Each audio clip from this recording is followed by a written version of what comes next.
Hey guys, today we're going to be looking at a web search assistant and we're going to be building it in n8n. It's a relatively simple assistant this time. Essentially what it can do is when the chat is received, it can go ahead and utilize its Google search functions to find out information for you and summarize it in a way that you can easily utilize that for any existing project. So what we're going to do is jump into the workflow here. We can see that there's a main chatbot as well as a Google search tool. Now for this to work, we're going to have to utilize this Google search tool in a separate workflow. So what I'm going to do here is get that in a separate workflow, which I've already done so. Now the simple agent is quite simple. Like I said, when a chat message is received, it goes into the AI agent. We hook up an OpenAI model. Simple as just adding your API key into the chat open model right here, a memory tool, a web crawler, and a Google search tool. Now we haven't set this up yet, so I can just show you step by step how we actually do this. But the AI agent is relatively simple. So when a chat is received, it goes into this. Now the AI agent has a couple of rules that it follows. The rules are provided by the information to identify key insights, patterns, trends, and all that other stuff. Always put the link URL at the result. Include images provided by the search results. Structure the response with clear instructions and transitions. Address conflicting information, as well as utilize Google search tool to find the search tool after the result. Now this is all in good. So when the AI agent grabs this information, it can go ahead and utilize one of the tools. One of the tools it has available to it is a web crawler. Now this web crawler, essentially you can input any URL that you want to grab information from, and it can search that up utilizing its API key. So this is done by a SERP API. So if you've taken a look here, the description is just a web crawler that you can input a URL for scraping website content. The URL is scrape.serper.dev. The authentication is none. So it's as simple as just going to serp.dev, logging in, creating yourself an account, and grabbing yourself a free API key. Now they have about 2,500 free searches that they can do for you.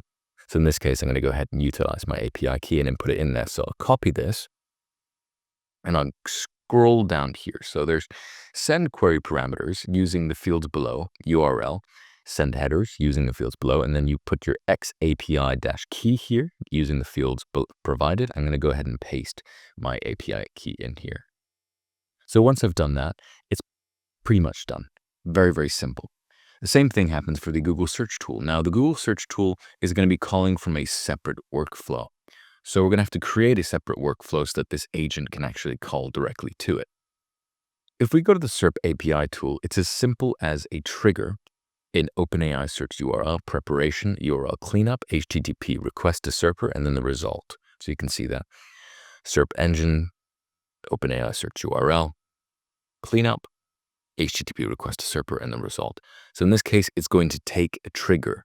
So what we need to do here is we need to grab this ID right up here. It's in your URL. It's right after the workflow. And you're going to go ahead and grab that code because we're going to be linking it up to our assistant utilizing that ID. So in this case, it's just the URL. So I'll go ahead and show you here. This URL right here. This little ID, you're going to have to grab that. So once you grab that, you go back over to your search assistant. You can see that there's an error here in the Google search tool. We're going to have to open that up and look inside. So you can see that there's the ID here. Now, what we can do is just literally by ID and then paste in that specific ID that I just showed you right there. Now that will tell our tool that when it is triggered, it goes to that specific workflow so that it can utilize the Google search tool based off the user. And now that's all done. It's all set.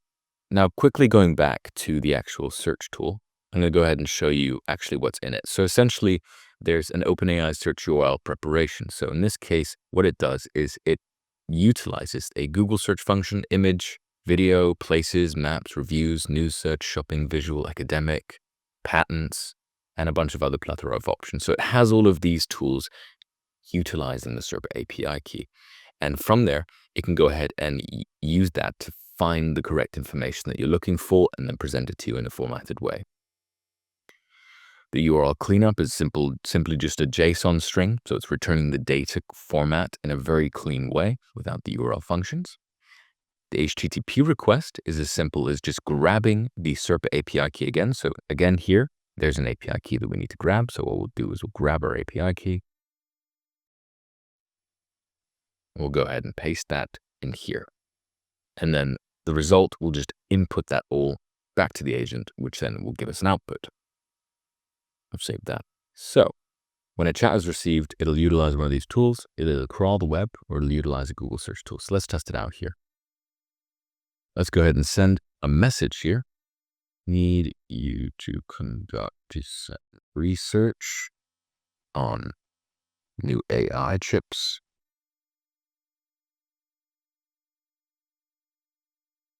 (2025). So I need you to conduct some research on new AI chips that are being developed in 2025. Developed in 2025. Oh, okay. So there's an issue with the window buffer memory node. We'll just connect it like that and see if this works again. Let's try again. So you can see it's executing here. It's utilizing the Google search function, going back, and it's going to give us an output. So it's crawling the web here. You can see it's crawling the web. It's finding information about our query. It needs to conduct some research on AI chips that are being developed in 2025, and it should come back with us with a result regarding my specific query, scraping the data. So it's scraped it from 1, 2, 3, 4, 6 searches, and it's come back with us a beautiful, nice and formatted response here, an overview of new AI chips development for 2025. It even came back with images. So you can see the DeepSeek's innovations here, new major tech investments with Google, Microsoft, Meta, advancements in chip design, emerging technologies. It's incredibly intuitive, and it's all done in a split second. So it can do your research for you very, very, very quickly.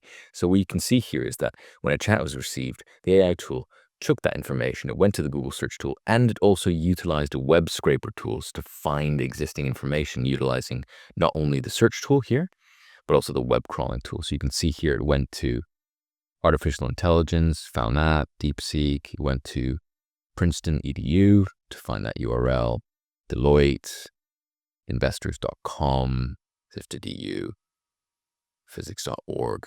So you can see it's going through a plethora of things based off our specific queries, and it's finding that information, and then it's formatting it to us in a beautiful way. Now, from there, it's basically your research assistant. So, and you can plug and play anything with this. You can plug a Telegram node into this, as well as an output node, so it can give it to you, or you can plug in a Gmail node, so you can go ahead and send it in an email to you. The things you could do with this are limitless. There's endless customization. But essentially, it's a very simple tool that is very easy to use. Another query we can do is, let's say we can pick something relatively complicated. Let's go ahead and ask the search tool about the new quantum states that Microsoft has just made. So let's go ahead and see if we can find that information, because that's relatively brand new. So Microsoft has just created new quantum states, qubits, and let's see if we can grab that information, summarize it for us in a nice little way. So